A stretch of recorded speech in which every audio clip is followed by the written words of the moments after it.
Good morning, everyone, from the Rocky Mountain state of Colorado. I am going to share my screen. um, let's see. All right. So we're going to talk about, let's see if I can hide this. Oh, just a second. There we go. All right. So we're going to talk about strategies for procuring accessible IT. And just a little background real quick. I was the digital accessibility coordinator for the city and county of Denver for 7 years, and I had to do a lot of procurement work. And then I came over to the state of Colorado last July, and we've been starting to shore up our procurement processes for the state. So there are some things that you can get started on now.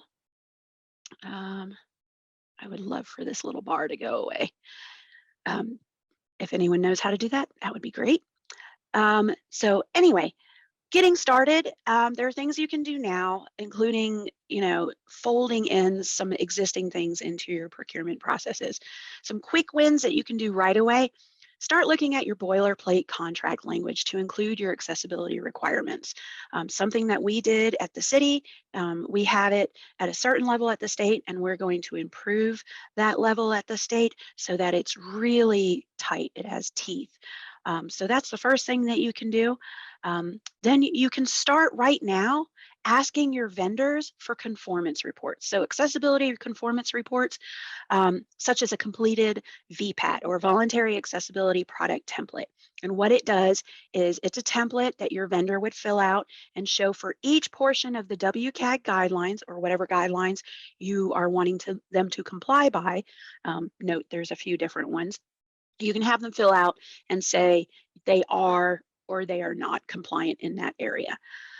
And so this third thing you can do right now is start talking with your vendors. When you start talking with your vendors about accessibility, you really end up creating more of a partnership instead of just, I'm hiring somebody to give me this product or to do this thing for me to provide a product. You start asking some more important, deeper questions around accessibility. And then as you've continued or are continuing to do improvements, you can do things like perform a gap analysis of your current processes. Where do you have, gaps in how you are vetting products? So maybe the procurement process, it starts with your finance team and they're doing just a very high level, but they're not asking any of the deeper questions. And maybe you can be pushing some of that work over to another team, such as in the state, in our department, we have solution engineers, and they're the ones who are able to get really into the nitty gritty with a vendor on, does that vendor have an accessibility team or so on and so forth. And then the next thing you could do as you continue to improve is create a full vetting process where there's a review process. You may do a grading system to say, what level of risk there is. And, after a while, you can have your vendors have a full process where they go to a website, they download a packet to fill out. There's all sorts of tools and resources and even training that might be available for the vendors. That's kind of like we've really got our stuff together. And I will tell you, one of the states that's really doing it well in government is the state of Texas's Department of Information Resources. If you're not familiar with them, I highly recommend just go see what they're doing because they're doing some really great stuff. And one of the things that they've been doing is creating this very specific accessibility packet for the vendors to fill out, including what's called a PDAA, or a policy-driven adoption for accessibility form. And that basically asks some questions for them to demonstrate the extent to which their organization has implemented accessibility best practices within their operations. So it's built into how they develop and provide products. So that's a great way to get started. So the first thing that I mentioned was updating your contract language. So you really want to update that language so it has some teeth. So when a vendor is not complying, you've asked them to comply and they're still not doing it, you have the ability to say, look, we've got language in our contracts now that say that if you're not complying within a certain period of time, we have the ability to push fines or maybe even cancel the contract. So submission of an accessibility conformance report, you can build that into your boilerplate language and just say that a vendor has to submit some sort of conformance report. It doesn't have to be a VPAT. There are other types of reports. The VPAT just happens to be the most common one. And then putting language like they must meet the current release non-draft version of the WCAG guidelines. That is the rule that we have at the state of Colorado.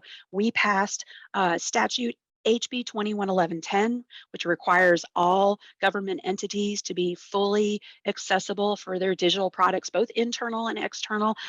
And our department, OIT, which is the Office of IT, sets the standard, which does say it's the current non-draft version of the WCAG guidelines. So right now we're at 2.1.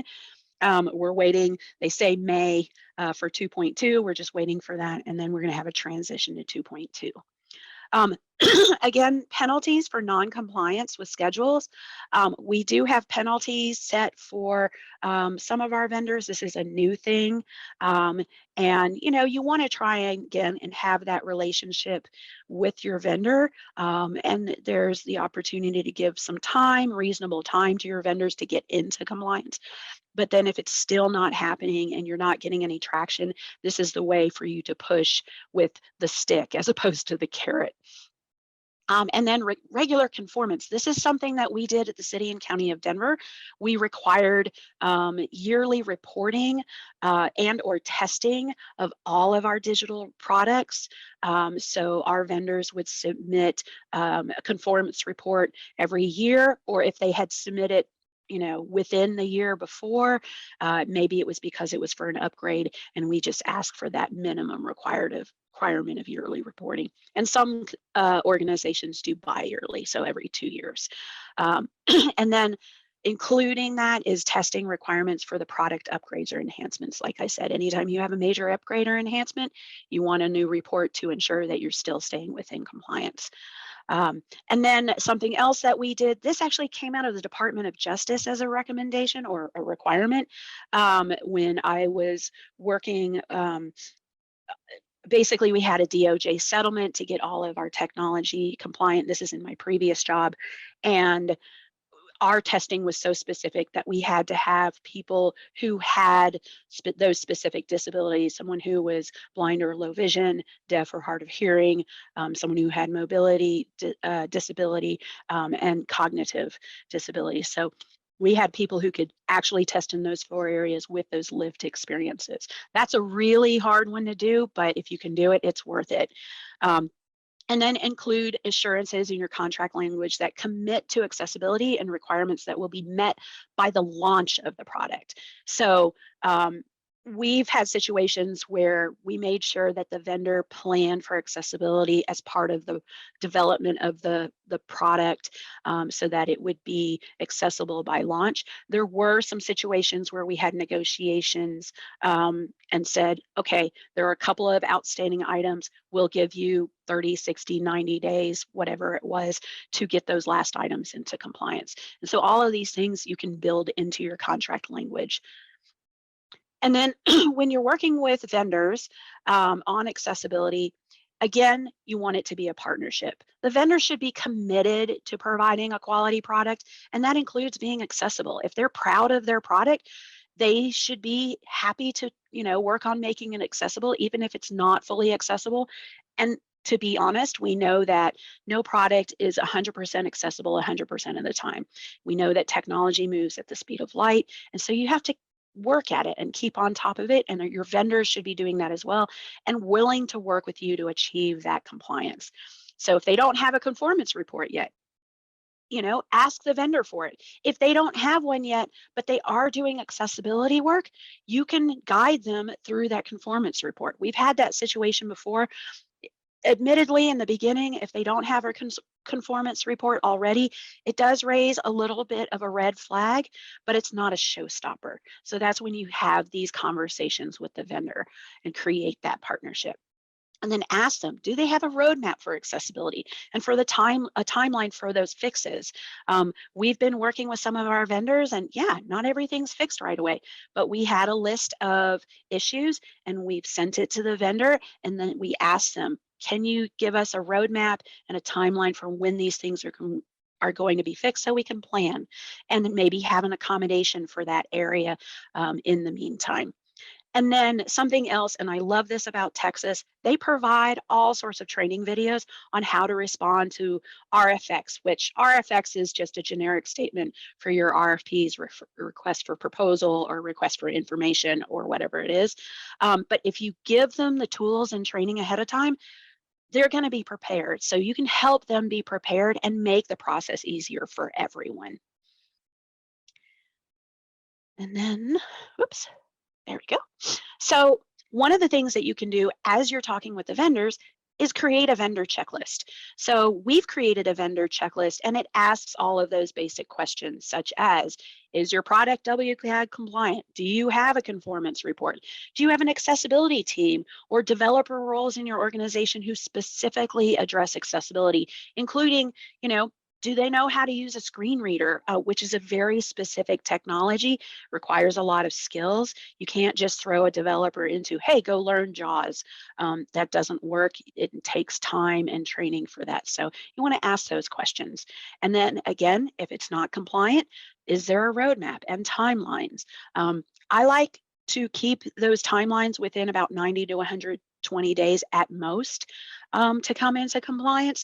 Otherwise, you know, feet are going to be dragged. You're never going to get to where you need to be. But it's something that you negotiate. You have that conversation. And then you can ask this question.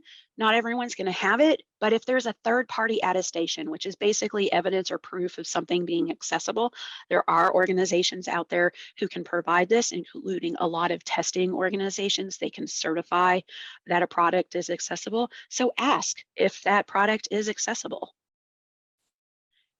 And then validating that accessibility information, you're going to have to take all that information and you're going to have to take a look at, okay, they have a conformance report and maybe it has mostly compliant stuff, but there's a few things that are partially compliant.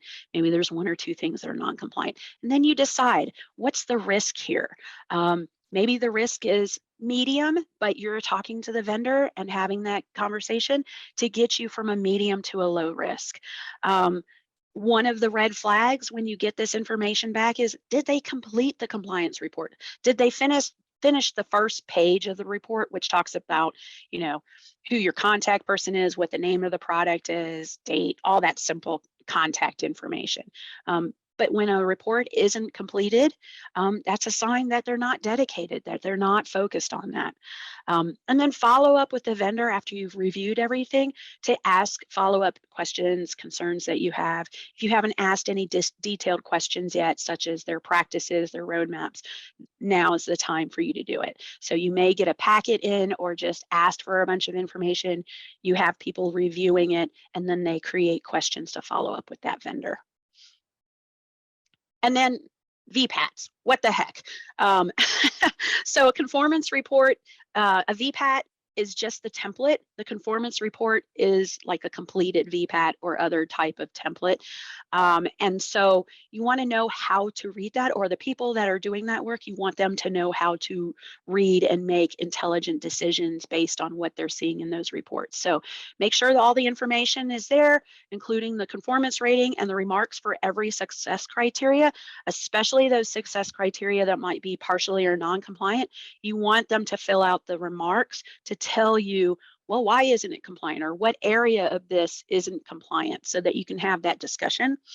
You want everything to be fully supports. That doesn't happen too often. There's always like one or two things that might be partially compliant. It's not a showstopper, but again, you need to have that conversation.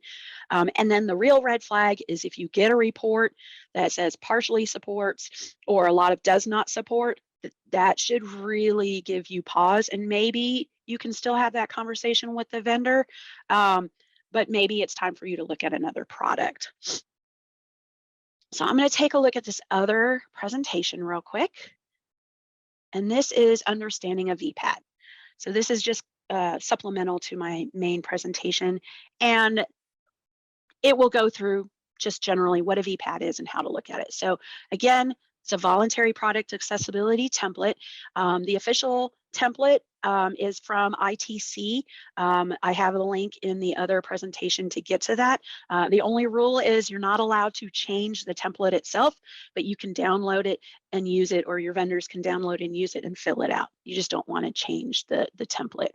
And so vendors really should have a conformance report for every digital product they have, and ideally for the versions of the product. If they have a new release, they should update with a new version of that conformance report.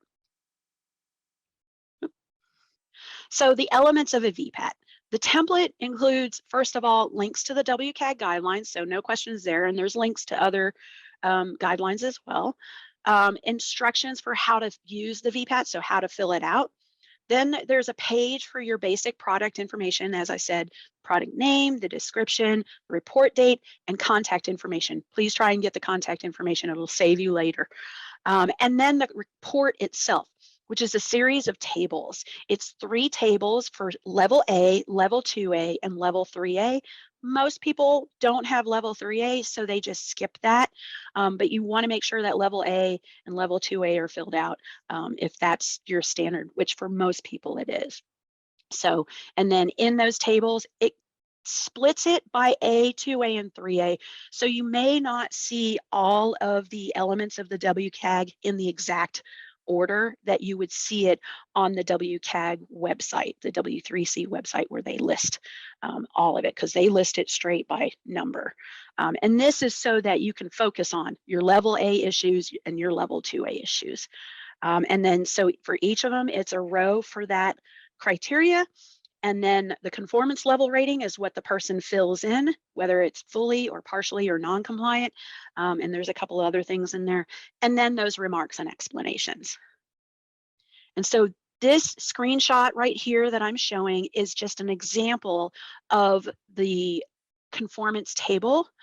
So these are for level 2A. There's 5 different rows that show the first one, 1.2.4 is captions, and then 2.5 is audio description, 4.3 is contrast, 4.4 is resized text, and 4.5 is images of text. And they show you bulleted all of the different sections of like 508, as well as the link to the WCAG for each criteria. So that is in the first column. And then in the second column, that's where you get the conformance level. And you want the vendor or the user, whoever, to fill out that information. So here we've got not applicable, and then supports for those different criteria. And then the third column are those remarks and explanations. So for instance, the first criteria says captions. For live captions, it says it's not applicable. And the remarks are, Bubbleland has no multimedia. That is a great clean conformance report. Everything is clear and understandable and filled out. So then the conformance levels, as you saw here. So the basic ones are it supports, so that functionality of the product has at least one method of the criterion which doesn't have any defects and it fully supports. Then there's partially supports, and I've seen this a lot. You may have something that supports in all areas, but maybe there are some icons that don't have the proper labels. So they need to fix that, and that's partially supports. And then the one that we never want to see, but we should always ask questions about, is does not support. And that is the majority of the product functionality for that criterion isn't supported and needs to be made accessible. And then there are some things, as I mentioned, like the captions, not applicable, and you just need to have them explain why it's not applicable. And then not evaluated. Like I said, the level 3A stuff, a lot of people don't go to that level 3 level of requirement, and so they just say not evaluated. And then how to actually read the accessibility report. There are some different methods to doing this, but as you're reading through it, you want to take a look at, like, tally up the number of partial and non-compliant level success criteria. That's a good one to really get a first level peek about how accessible they are. And then read the remarks and explanations. Especially for the partial and non-compliant criteria, think through some of them as you're reading them. You want to think through them and decide, kind of put yourself as best you can into the mindset of the user and say, if this is partially compliant, is this going to be a showstopper for somebody who is blind or low vision or has color blindness or hard of hearing or whatever the disability is? Look at that remark and think, is this going to be a showstopper for them using the product as a whole? So, for instance, if it's something related to your overall navigation and it's partially or non-compliant, that's something you really need to talk about. That's definitely a red flag. But there may be a couple of things, like I mentioned, some small icons that are only in one area of the product. They're not used a whole lot, and maybe they're missing labels. You still need to have that discussion, but it's not so much of a red flag. And then again, check the completion, accuracy, and details in all of the remarks. Make sure they make sense. So there are some alternate conformance reports, and we created one, and we created it because we needed something not just for the vendors, but for our developers. And so we have a conformance report, and I'll show this real quick. And I'm hoping you can see this document. This document was created where we broke down the WCAG guidelines. And so there is a table of contents that breaks down all of the guidelines so that the user can jump to them. And what we did is we have the name of the product and the product description, which is similar to a VPAT.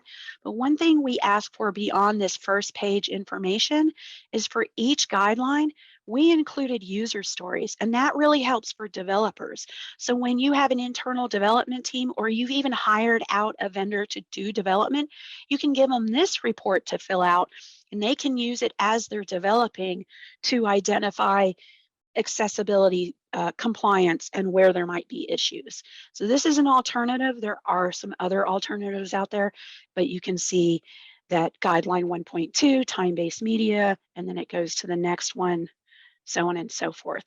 So that is a really useful tool to use, especially again for those groups that are developing a product for you as opposed to you just purchasing a product. And then the vendor discussion, as mentioned before, your vendors shouldn't just be selling you a product. They should be your partner, and they stand by their product, and they're willing to work with you to create an excellent product. Because as Mike was talking about in our previous session, this affects everyone. When you make an accessible product, you make it better for everyone. It's a better user experience, almost always. So you want to really have a vendor who believes in that as well. So you can engage with the vendor through email, you can have an online meeting, phone call, whatever it is, to start talking about their level and commitment to accessibility and starting to gather some of that information like the conformance report. And again, ask the questions. Are they WCAG compliant, both level A and 2A? What's their roadmap? Do they have an accessibility team? Do they know how to use a screen reader? Here's a great one. At what points in the design and development process do you assess for compliance? Are they building accessibility from the beginning into their product, or are they going back after the fact and just putting Band-Aids on things and patchworking stuff? Sometimes that works, but usually, almost all of the time, it's better if they're building accessibility into the beginning, just the same way as they would for user experience in general. So these are the things, again, that vendor checklist that you can ask after you get the VPAT. You can definitely dive into some of the deeper questions. And then when you make that initial decision after looking at all of that information and looking at the conformance report, that VPAT, again, gauge if it's complete, if it had a lot of issues, lots of non-compliant criteria. There are lots of showstoppers. Even if they didn't have a lot of non-compliant, maybe they had a bunch of partially compliant, but those partially compliant criteria were definitely showstoppers because it stopped the user from being able to use the basic function of the product. That's very important. And is the vendor willing to even fix the issues and in a timely manner? One of the challenges that I've had before is, yeah, they're willing to fix it, but not for another year and a half. Well, that means that your users are going to have problems for a year and a half or longer. So you really want to push back on those kind of things. And if you are having problems, maybe it's again time to look at another product because you want that partner. All right, I flew through that a lot, but I also think that I'm going to have questions. So there you go. All right. Thanks, Karen. Sure. This is Adam with Oklahoma Able Tech again, and second verse, same as the first. Before we get started on the Q&A, we're going to launch a quick poll, and so if everyone would please take a minute, fill that out. That'll give people a chance to kind of add some more questions to the Q&A. And remember that by filling out the poll, that is how you get entered for some accessibility prizes. So make sure to do that, and we will give everybody a second to get some questions in, and we'll get started on those. So it looks like we've got a few coming in. So Anonymous asks, what's your opinion about certifications as helping to identify qualified accessibility practitioners? Yeah. I like certifications depending on what it is, of course. Um, that's a broad statement. Let's just say that. So for certification, if you're talking about having your product certified as part of the testing process, yeah, like an assessment certification, great idea. I know there are a number of vendors who will do full audit of your product and will continue to work through the accessibility issues until all of them are resolved and then give you a certification. That is a great way to prove at that point in time that your product is fully accessible.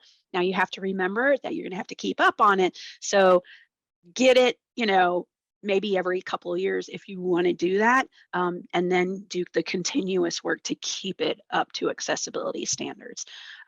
Also, I've noticed that from the testing side of things, it's great to have certified testers because they're going to have that knowledge and experience. Like maybe they have IAP certification, which is the International Association of Accessibility Professionals, and they are certified as accessibility developers or testers or whatnot.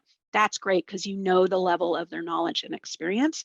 And then there's other certifications for things like sensitive data. If you have tax data that you have to have tested as part of a testing project, a number of vendors have special certifications to do that kind of testing. Same with things like CJIS data, so that's your criminal justice data, health data, all sorts of stuff like that. So there's a variety of different certifications, and if you can get it, it helps. Great. Next question from Anonymous.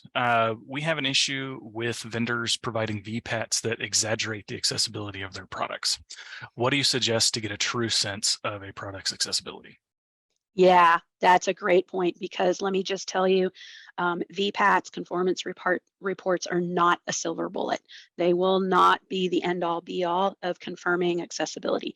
It's the starting point. It's the pulse check for you to talk to that vendor and walk through the product and the issues. You should also be doing things such as asking for demos and asking for screen reader specific demos too. We've asked that from some of our vendors, and that really starts drilling into how serious they are about accessibility. So the conformance report, the VPAT, that is your first step to start diving in and then asking important questions of the vendor. Another anonymous question. At which point in the procurement process can we ask for a POC or proof of concept? Does it have to be included in RFX, or can we ask at any time, legally speaking? Legally speaking, I think you can ask at any time. It's a matter of whether the vendor is willing to give that to you. I actually came across something that was really funny lately. They wanted an NDA just to give us a conformance report, and we were like, oh, that's a red flag. But yeah, you should be able to ask for a proof of concept, and the really good vendors are happy to give it to you ahead of time. Sometimes they don't want to give it to you because it is proprietary. But by the time you start reviewing those RFPs, whatever they are, and selecting your first set of vendors for your first round, you should absolutely ask for demos, proof of concept, 100%. Yeah, no, that's a great idea. Next, we have a question from Daniel. Has the Colorado specific form with the narratives built in resulted in better products being submitted? Has it changed the product that was submitted to you? That's a really interesting question. So that conformance report is really new and we're just now starting to give it to developers. So we're really using that one for the development side of the house, whether we've hired developers to come in and build something or our internal developers. We're using it as part of our SDLC or software development lifecycle. So far, it's going really well in terms of them being interested and starting to read into it, but we haven't gotten to the point of them really diving in and using it. And we're hoping that happens preferably over the next 6 months, because the statute that we have for the state of Colorado requires that all of the accessibility be completed or their plan implemented by July 1st of 2024. So the clock is ticking. Great. Next question is from Marlon. Are the documents that you provided available for use as an example as they create their own? Absolutely. A lot of the government community that has been focused, and my field being government, but has been focused on this procurement process and accessibility in general. So there are a number of states, including us in Colorado, who are posting as much as we can on accessibility and procurement. So we don't have a lot of our procurement stuff up there right now, but we do have our vendor checklist up there. It's under the section of colorado.gov OIT/accessibility. I can try and find the link for you, but in the presentation, it links directly to the checklist, so you should be able to find it in any of our other resources. I also have the link to the Department of Information Resources from Texas. I highly recommend you go look at their stuff as well, because they have a lot on procurement. They have a whole packet and all of that training. Great. And for everybody in the, I put the link to our session page in the chat, and that's where you can go download all of the session materials for today to get at that document that Karen was just talking about. So, all right, next we have a question from Daniel. When employing new built materials, how have you verified or confirmed that the company that's building that, their team abilities? We go back to that vendor checklist. We ask those questions. That's the really important thing. What are your skills around accessibility? Are you familiar with the WCAG guidelines? Do you develop with those WCAG guidelines as part of that development process? Do you do testing, both automated and or manual testing? Do you use screen readers to check?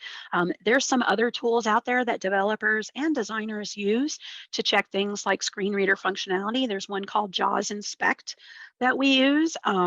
The Web AIM, which is a nonprofit organization, they have accessibility automated testing tools that you can have in your browser. They also have a contrast checker, which checks the contrast level of your colors in your websites. Those are web tools. There are also mobile and application tools that can be used. And so you just want to make sure that the people who are developing are using those tools and doing regular checks.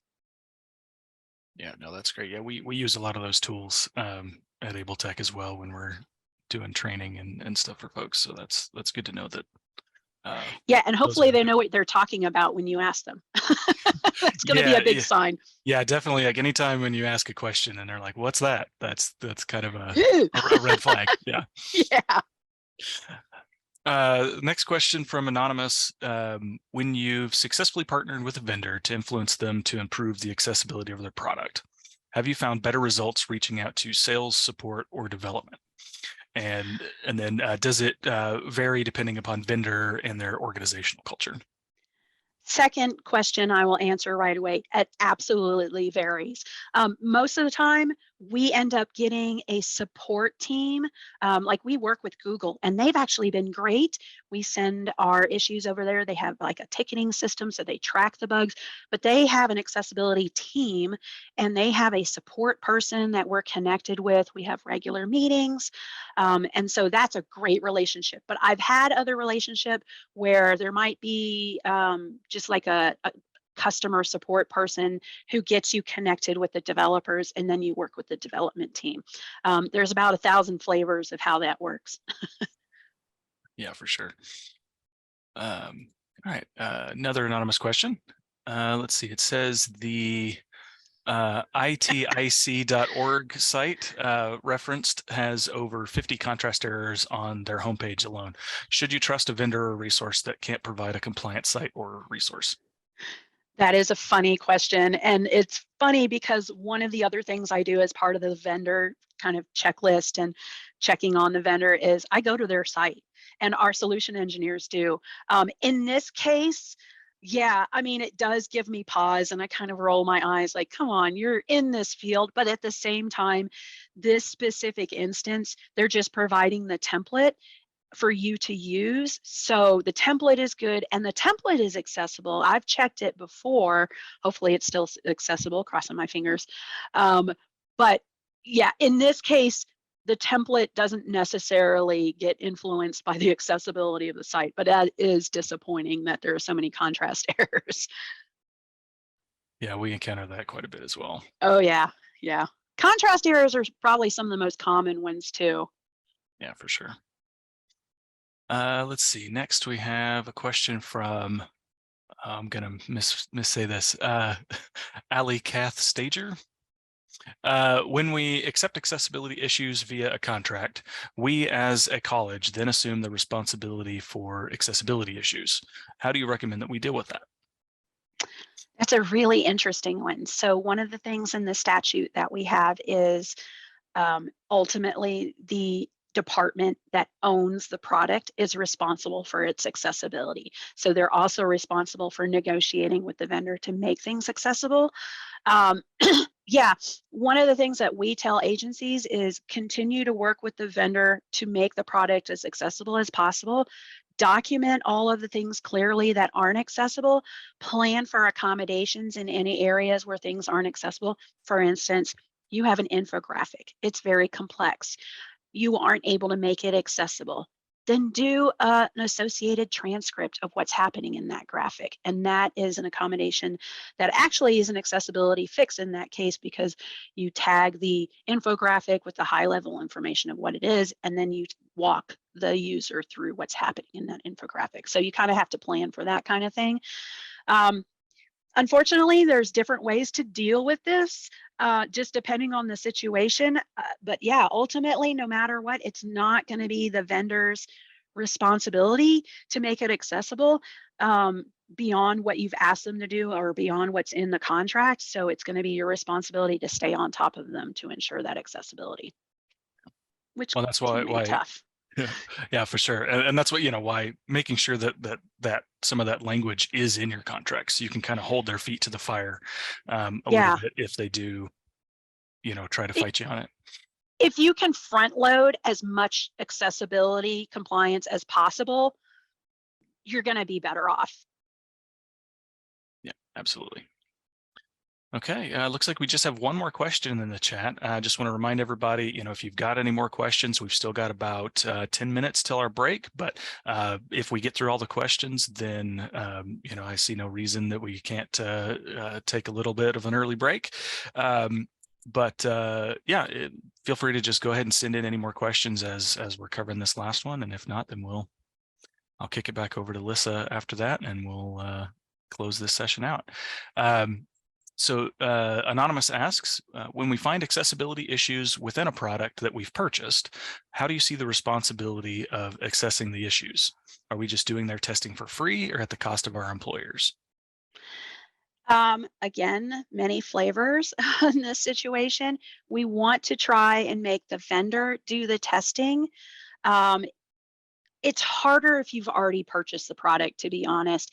And we had a huge budget ask as part of HB 211110 for the agencies to all get money for testing and remediation. So there are a bunch of products, whether they were built in house or products where even if the vendor has a platform that is mostly or fully accessible, you get out of it what you put into it a lot of times. So, for instance, Salesforce, ServiceNow, even Google products, whatever it is, if you put content into it, if you put customization into it, you can make the default product inaccessible. So you're already required to do that testing. And so a lot of times we just put it into our budget. And so I don't want to say it's at the cost of the employers, but it's going to be the responsibility of that organization to include accessibility in their budget. And quite frankly, it's important to include accessibility in your budget and your overall organizational strategy across the board, which includes things like include accessibility training in your budget, include communications in your budget for accessibility. Your remediation funding should be part of your regular budget. Yeah, no, that's important. So I just a small background here. I used to work at the State Department of Education, and so we dealt with a lot of like federal funds and stuff. And one of the things that I always used to tell folks is that, if you're like receiving federal money for some of this stuff, a lot of these accessibility guidelines and regulations are at the federal level, and so there's an expectation that you're going to be spending part of that budget on accessibility, without it being necessarily like explicitly expressed. And so, it's kind of accessibility is kind of already built into the into that framework. But Yeah, you're really folding it in there. And we created a template for organizations, for our departments to come up with an accessibility plan. It has 6 core criteria so that it addresses governance, procurement, skills and training, communication and support, and evaluation. And I'm missing one. I can't remember what it is. But yeah, you look at every section of your organization and you fold accessibility throughout it. yeah. All right, looks like we just have one more question here from Jana. And it is with regard to the question to the vendor about whether the product is level A and double A accessible. Can the answer be a clear yes, no, since there are so many checkpoints, or is this question intended to be more of a conversation starter?